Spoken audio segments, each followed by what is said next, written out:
Hello, welcome.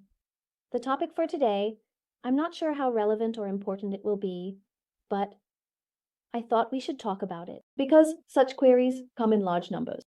If you're self-learning astrology without formal training or a guru, you might find some statements contradictory, questioning what's right or wrong. In exams, natural benefic planets are judged on natural and functional levels. Stronger benefic planets enhance chart quality, reduce struggles, and ease life. It's noted that planets like Saturn, Mars, and the nodes Rahu and Ketu lack lordship. For exams, you must have definitely read in the books that natural benefic planets are judged on two levels. One is their natural signification, and then there's their functional signification. It is said that the stronger the natural benefic planets are, the better they are. They enhance the quality of the chart, reduce struggles, and make life easier. It's also mentioned that the natural benefic planets, Saturn, Mars, Rahu, and Ketu, should be weak. Strong planets bring struggles, but all these planets should be weak. Because if they are strong, they don't provide a good nature and generally bring struggles. When it comes to functional nature, we speak, no, this should not happen. And there's also this concept that a debilitated or weak planet creates more tension in a yoga than an exalted or dignified planet would. This is because a weak or debilitated planet is using its dignity. It's expressing its character. So, true people, let's take a step back. Let's explore if natural malefic planets should be strong or weak. Benefic planets like Jupiter, Venus, Mercury, and the Moon, when not with malefics, give good nature, truth, beauty, talent, and empathy. Observing Jupiter, the Moon. The first statement is that all natural, benefic planets, whether it's Jupiter, Venus, Mercury, which are not with the malefic planets, or the Moon, if they are strong. These planets give a person a good nature, they speak the truth, are beautiful, talented, and cannot bear to see others in pain, because we are reading the chart as it is, looking at how their Jupiter is, how their Moon is, and how they are thinking mentally. We would say he is a good person. Strong malefics increase negative traits. We think benefic planets should be strong, like becoming selfish, being wicked, thinking only of oneself, and becoming cruel. These traits will be more pronounced in any native, right? So, we have this notion in our minds that benefic planets should be strong. Then we also say that weak planets create more problems, especially when involved in bad yogas, like a debilitated Mars in the 7th house, which is much more problematic compared to an exalted Mars. Okay, so we've discussed these two different statements, and then we move on to their functional and natural nature. We say that Saturn and Mars, they naturally carry negative energy. For example, Saturn shows pain, struggles, and hardships. Saturn's strength causes delays, Mars influences.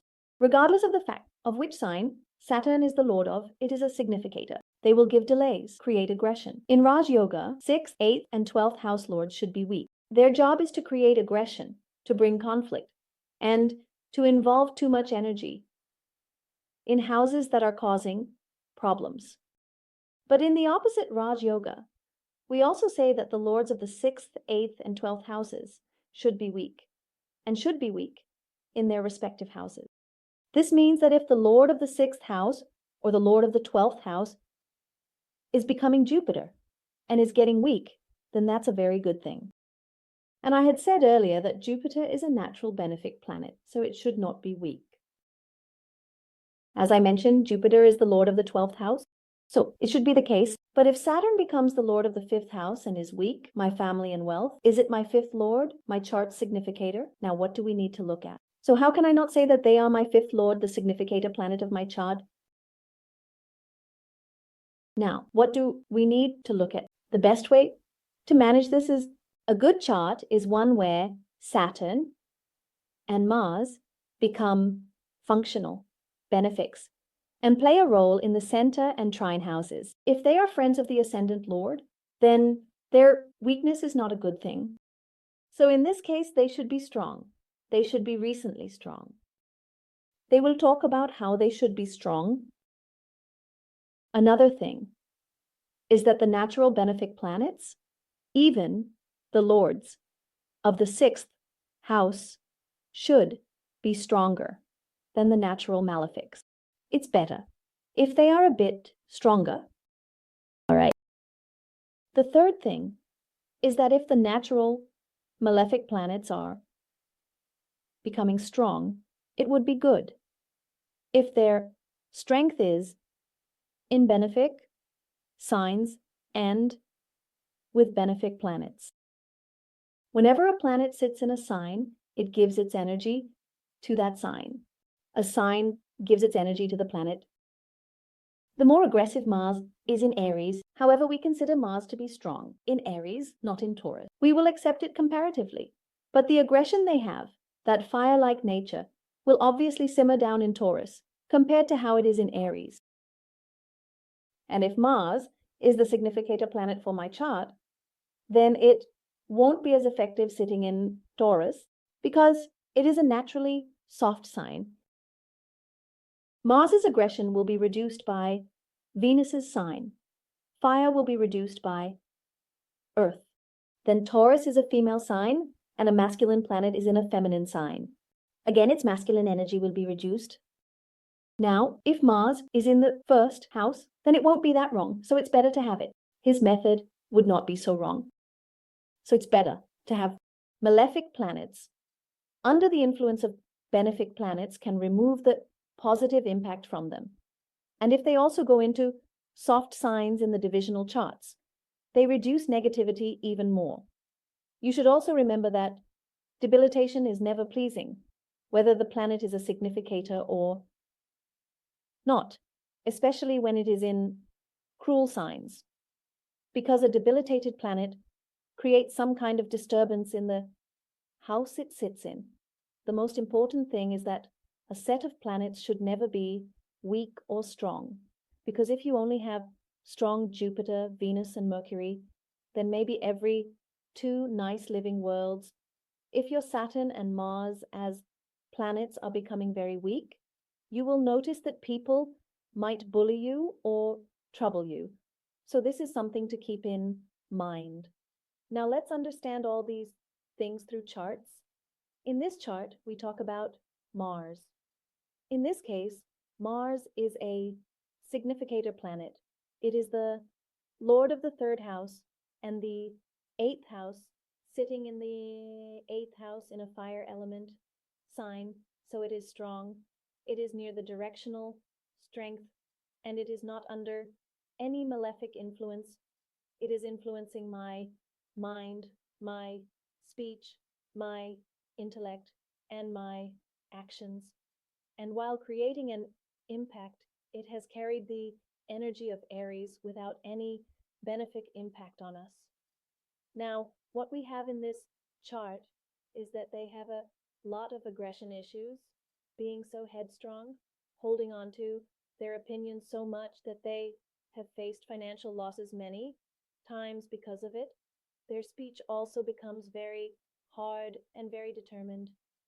And in situations where you need to be street smart, where you need to adopt the traits of Saturn and Venus, Mars being strong in a cruel sign, sitting in the eighth house again shows transformation.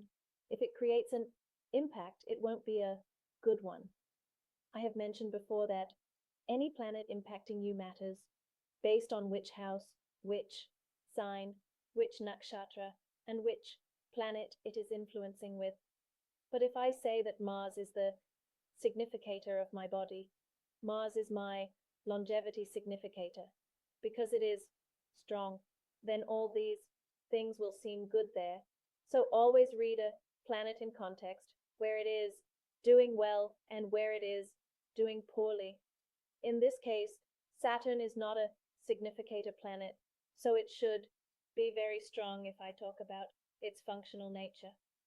And we also said that debilitated planets are generally not that comfortable. They spoil the energy of that house. Now, Saturn is getting debilitated because both the exalted and debilitated states of Saturn are centered around Mars and Venus. The natural benefic planet for Saturn is Jupiter. Due to all these reasons, the cruelty of Saturn will be reduced. especially if Mars is the one causing Saturn's debilitation. What happened to them? Saturn is in the eighth slot. It is a night lord. When their Saturn period came, then all the periods of Saturn, whenever I look, I also see the internal condition.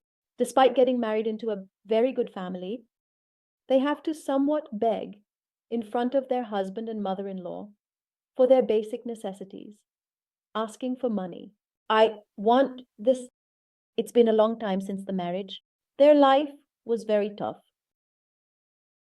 Who is causing the debilitation? It's Mars. So their elder brother provided support, and for daily necessities, he also supported them. They didn't get much financial help from their in-laws. One lot has come into the 11th house and is causing debilitation, impacting the ascendant lord, because they didn't receive much financial help from their in-laws. Because one lot has come into the 11th house and is impacting the ascendant lord. Due to the aspect of Jupiter and the debilitation, there has been a reduction in their negativity. And on top of that, Saturn is also a night lord. In this case, if Saturn were exalted, well-placed, and in gentle signs, it would have been even better if they were with friendly planets. Keep this in mind. If a planet is debilitated, in which sign is it happening? The cruel signs enhance the cruelty of the planet. They make your situation harsh. This is an interesting chart.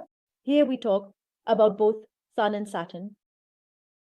The Sun is my third lord, Saturn is my eighth lord, and Saturn is more of the eighth lord. Both of them are aspecting each other in the sixth house. So my opposite Raj Yoga was formed because my third lord and my eighth lord are both fitting into the sixth house and are also aspected by Rahu. So if I say that there will be fewer challenges or transformations in my life, that has definitely happened in their life. Having two cruel planets in the sixth house means you won't give up easily. Destroying enemies, clearing competitive exams becomes a bit easier for such people. For such people, now if I talk about lordships, I see that my third lord and my ninth lord both have received the energy of Scorpio and the sixth house. There is a completely antagonistic relationship between their brother and their father. The constant vibe of betrayal, fights, and the intense energy of Scorpio continues. This relationship exists. Intense signs and houses cause issues. Parveen, a key factor, must be strong as it governs vital areas. So the first thing is that the significator should not be very weak because it controls many of our important sectors. Natural malefic planets, placed in cruel signs with cruel planets, can become a bit harsh and give a selfish nature. It would be better if they are accompanied by some signs and friendly planets. In this way, we should judge the energy of the planets and the energy of the signs to provide some insight. I don't know how good this video will be, but whenever you read books, it will help you in judging a contradictory statement. Thank you so much.